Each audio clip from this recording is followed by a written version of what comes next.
HMHS Botanic here, and another live stream.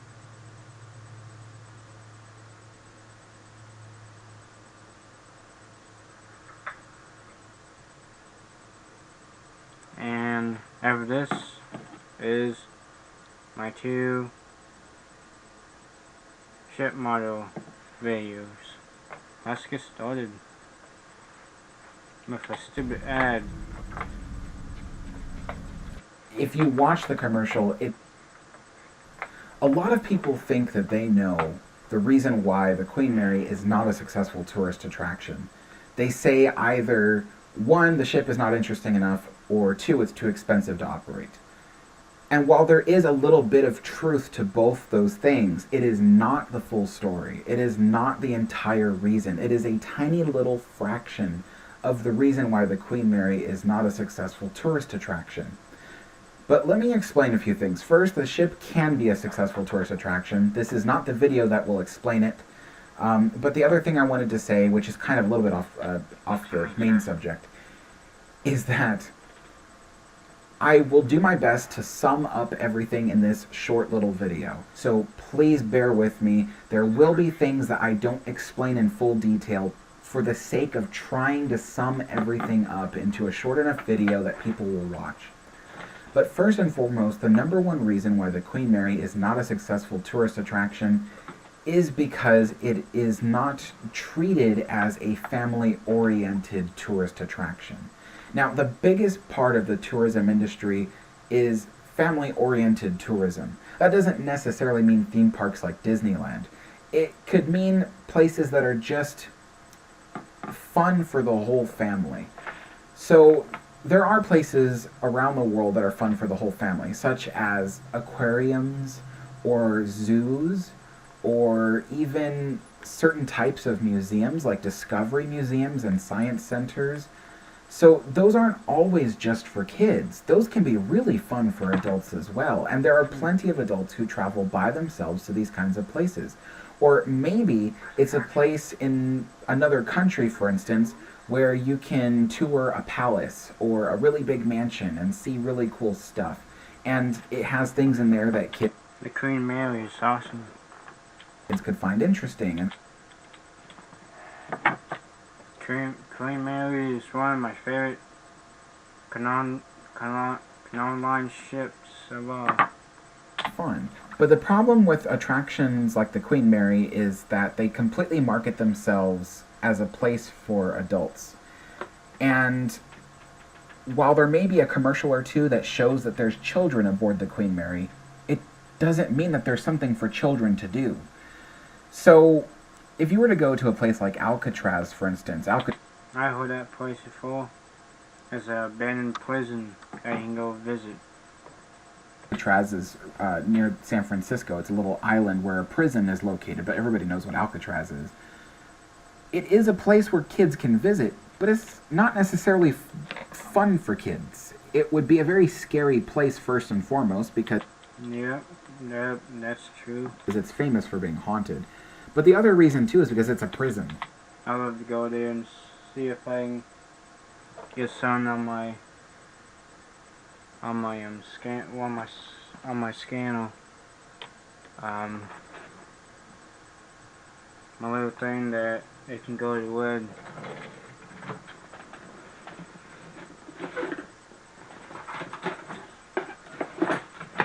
I love to go to an abandoned prison and go and take this. It's a little thing you can see if there's a ghost around.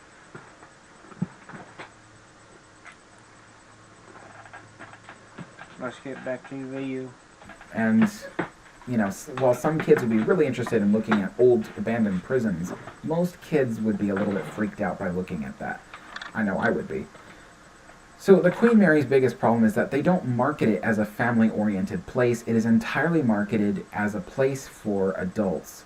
And whether or not they create a commercial that disproves that point is irrelevant. Because while the commercial is a form of marketing, what they provide on the ship is a contradiction to that. I think the best commercial I ever saw was There's a a commercial, commercial where the camera Queen kind of Mary. flew through the ship, through some of its most prominent areas, and kind of got sweeping views of the ship. It was a beautiful commercial, wonderful. It showed whole families having fun. The problem with the commercial, where it failed, and this isn't because of the director, this is because of the management of the ship. But the biggest problem with that commercial is it didn't show people doing anything fun. If you watch the commercial, it's wonderfully directed, wonderfully created, and it's imaginative, but it doesn't show families doing anything. It shows, I think at best, it shows them taking a tour. And that's great. The tours on the Queen Mary are really fun. I've taken a few of them. They're really great. And so part of the marketing of the Queen Mary is who they're marketing to, the demographics. They're not marketing to families and tourism. They're marketing to paranormal enthusiasts. The main part of it, everybody knows the Queen Mary is haunted, or so they say. That is true. The Queen Mary is truly haunted. I'm not going to prove or disprove that. I'm just going to say that as a haunted attraction, it's a rather large ship to market as a haunted attraction. It's okay if you have a county courthouse or something that is old and, like in Tombstone, Arizona, they have all kinds of buildings that are marketed as haunted. Hotels and things, little tiny buildings and stuff. It's profitable. But the problem with a ship the size of the Queen Mary is it can't work that way. It's too big. Yes, you can have a couple of tours here and there about the hauntings of the Queen Mary. Yes, that will bring in some money. But can you imagine every day filling a ship with a couple thousand paranormal enthusiasts every single day for the entire year? Oh, it's bad. That doesn't work. It's not, I've never seen that on any tourist attraction before. Now the problem with the Queen Mary is that everything on the ship is entirely oriented around ghosts. There is a Lego Queen Mary model, but That's very nice. I like the Lego funnels. I love the red and black or blue. I think that's blue or black. in that room there's nothing else to do. So when you look at what the Queen Mary offers, she offers lots of paranormal stuff, but very little in terms of education, very little in terms of things for children to do. Actually, there's pretty much nothing for children to do on the Queen Mary. Absolutely nothing. As a hotel, she's pretty good, but she doesn't attract enough people in that way. The number one thing is that the Queen Mary doesn't have a swimming pool for people to swim in. Everybody who books a hotel expects to have some kind of swimming pool or something, especially if you're in Southern Not California. Queen Mary. Now, I understand that they probably can't build a swimming pool on the ship. I'm not going to argue whether they can or can't. What I'm going to say is that they haven't. But what's stopping them from doing it on land? I don't understand that part. Swimming pools cost a lot of money, but it's a good investment. Because you're in Southern California, there's a lot of really good weather there, perfect for swimming pools. The other thing, too, is besides the marketing, you have to look at what is there to do on the ship. I know I kind of touched upon that in the last topic, but I've been to the Queen Mary before. I know what's on the ship. When I was last on the ship, for instance, they had little tiny exhibits here and there. I think the most interesting exhibit of everything on the ship was going through the remaining engine room, which has the last two remaining engines. You also saw the steering gear of the ship, and then the box where you can look outside the ship and see the propeller. That was really cool. That was the biggest, most complete attraction on the ship, and I can see that being a major draw to the ship. But outside of that, there really isn't much. You can't see the first class swimming pool because it is closed off. There are reasons behind that. I will explain that in another video. Yep. In that first class swimming pool, there's two swimming pools, I think, on the Queen Mary. They're closed off. You can't see most of the large public spaces on the ship. Remember that commercial I was mentioning? The commercial showed beautiful large rooms on the ship. Well, unless you're taking a tour to see those rooms, or you've booked a banquet or special event in those rooms, you can't really see those rooms. Most of the time the doors are closed. I did sneak into one room, the smoking room, but I did that even though the door was closed. I probably wasn't allowed to be in there, but nobody stopped me. It's kind of stupid that some of the posters on Queen Mary that what he's saying that you're not allowed to be in. One, you go there to see everything on the Queen Mary, but that's Long Beach, California's symbol. You have to go by what they want you to do. And then I think a bunch of us, me and my friends, we went into the first class main restaurant down on our deck of the ship. That wasn't technically open for people to just walk in. They were setting up for a banquet. But that's the problem, is these are the money makers of the ship. These beautiful, ornate Art Deco rooms are what people are coming to see. Because they're not offering anything else. They're not offering anything fun to do on the ship, besides maybe drinking at the bar. That's true. And speaking of drinking at the bar, when we were there on the ship, the bar was not open. The several restaurants the ship had, none of them were open except for one. And that restaurant had a very limited menu. There really wasn't anything to do. There was nothing to see. In terms of merchandise, the merchandise was okay, but it wasn't anything I wanted to buy. And in terms of attractions, there really weren't very many attractions. You couldn't see the large, beautiful rooms and public spaces that the Queen Mary is famous for. And in terms of food and dining, it was virtually non-existent. Even Sir Winston's wasn't open that day that we were there. Which was weird because, again, this was a weekend. Everybody knows that when you operate a tourist attraction, your biggest, most profitable days are weekends. You have to have everything open on a weekend. They didn't have anything open that weekend. So we got to walk around the ship and explore a lot of it ourselves, but there really wasn't much to do. And that's the problem with the Queen Mary. They're operating it as a place that acts as a hotel for other things. But that doesn't work with an attraction as big and expensive as the Queen Mary. The Queen Mary is more expensive to operate than a normal hotel because she is a floating ship. Now, there's a whole different set of reasons why she's not parked on land. I'm going to try to sum it up. Please just understand this is not the full explanation. But essentially, Southern California is full of earthquakes. You can't permanently park a ship the size of Queen Mary on land in Southern California. So, in any case, the Queen Mary has to sit in water.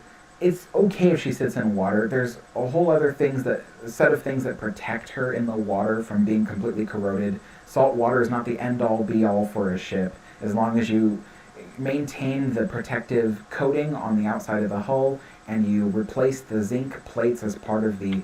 That old one also, Queen Mary, didn't do that. They're just using the hull just to get money.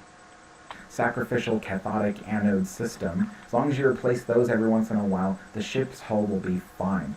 But going back to the reason why the Queen Mary is not that successful, it goes also down to the hotel accommodations. Things like no running hot water, things like air conditioning not functioning, things like the room smelling bad, things like the room being dirty and unclean. You can't operate a hotel if you don't have running hot water. And that was a real event. The boiler that creates the hot water for the hotel of the ship was not functioning. And there was a time when people were not getting hot water. The air conditioning on the ship is very iffy. They do have modern air conditioners installed on the ship to provide air conditioning for the rooms. But sometimes those are just not maintained, and sometimes the rooms just don't have proper air conditioning. Yep. That's a big thing you need in Southern California, especially if you're going to be locked inside a giant steel ship. Oh, yep. Definitely.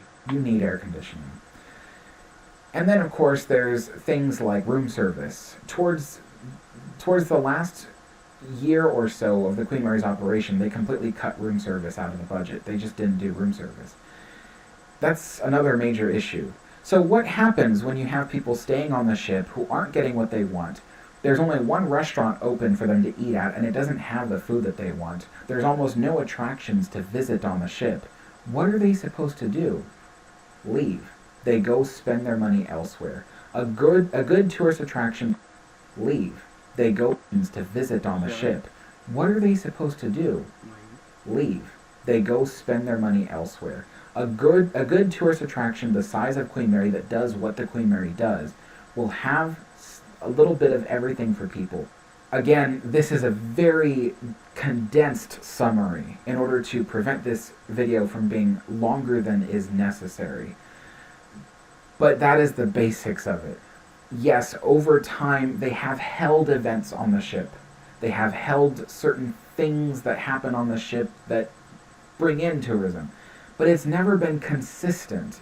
The management on the ship has never run the ship very well, no matter who the management was. Even Disney didn't run the ship very well. Disney was the company that decided to make the ship haunted. They were the ones that chased away the family tourism and pigeonholed the ship into a tiny little niche business market of paranormal tourism. And like I said, paranormal tourism can work for a smaller structure. Yeah, but Queen Mary's still haunted because people have died on it. Something less expensive than the Queen Mary. But essentially... And plus, one of the workers on the Queen Mary, when she was still a ocean liner, got crushed by one of the sealed doors that if water ever gets in, those doors will go down. And that dude got crushed. Actually, that's it. The Queen Mary is too expensive. There isn't much to do. There isn't much to eat. There's not much to see. And lastly, the ship is not maintained very well, so people staying in the hotels are just unhappy with their experience. So it's not the ship's fault. It's not because no one's interested in the ship.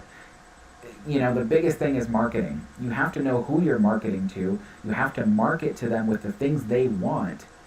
And you have to provide what you say you're going to market to them. You have to give them something. If you're going to show a commercial showing families having fun on the Queen Mary, that's kind of stupid. You have to walk the deck, and you need to back that up. And this little step is only for employees. It used to be where I think citizens used to walk these steps. And with an actual attraction for families to see and do on the ship. A simple Lego model is not enough to attract the younger audiences. There's nothing for teenagers to do. There's nothing for little kids to do. The Queen Mary needs more. This doesn't mean the Queen Mary has to become a Las Vegas hotel. In fact, look at the most modern museums around the world that attract whole families that are super popular. Those kinds of museums, they know what the modern people want. They know what will attract people. The only advice I have for future operators of the Queen Mary is please don't do what previous operators did. Just do your homework. Look at what other similar attractions are doing and try to replicate that in a way that is non-invasive to the historical integrity of the ship and also is educational towards the ship. And market the ship more. Show people why they should come to the Queen Mary, not that they just should come to the Queen Mary. Anyway, thank you all for watching. I will have more videos about these subjects that will go into depth and detail, but that is the basics of it. Thank you all for watching, and I'll see you all next time. Bye-bye. Thank you. That's a nice video. If you enjoyed this video, hit the like button. If you're new to your channel, hit that subscribe button, notification bell. And new videos are coming out as soon as possible. See you.